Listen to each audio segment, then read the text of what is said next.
Okay, Frikkie, well done. You did a good job on the first try, and you also kept it simple, which is great.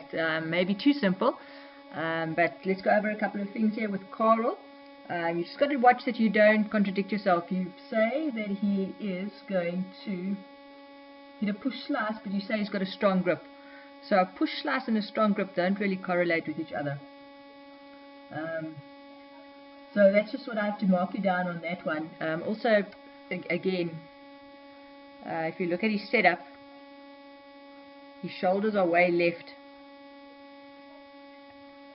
of his hips, and his hips are also, well, his shoulders are left of his feet, and his hips are also aiming way left. So I just think you could have done a little bit of better job of this. You also tick angle of approach on your matrix. If you tick angle of approach, you've got to discuss why you want to tick the angle of approach. So if you look at his swing, yes, he is too steep there, so his angle of approach is too steep. Okay, but you only tick angle of approach, so you've got to correlate the, if you're going to tick angle of approach, then you must tick setup so you can square out his shoulders. Okay, so I only gave you 50% for that one, again, because the strong grip and the open club face don't correlate. Next one you did pretty well with Len. Let me just find him. Again, you kept it simple, which is good.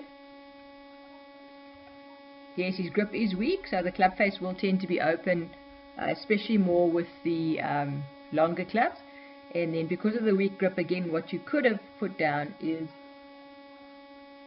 that his shoulders also pointing a little bit left. Okay, but I gave you 75% for that one because you kept it good. I'm not just sure what when you say your left hand must be facing the ground. I'm not sure that the palm of your hand must be facing the ground. I'm not sure how you put that, but pretty much 75% for Len, and then for Mike also.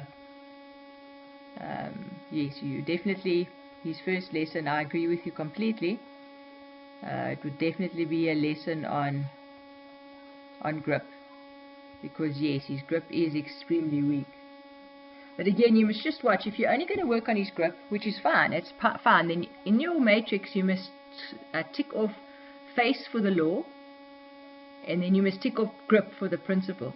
But in the law, okay, you also tick path.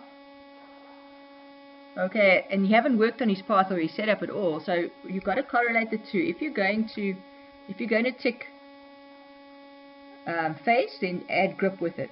Okay, and if you're going to, in the same lesson, tick path, then you've got to tick yes, his posture isn't correct, then you've got to, and his shoulder alignment is left, and then you've got to actually discuss it in your action, in your diagnosis, in your action, in your homework. Okay, so don't tick the stuff you're not going to work on, only tick whatever you're going to work on in your matrix. But well done.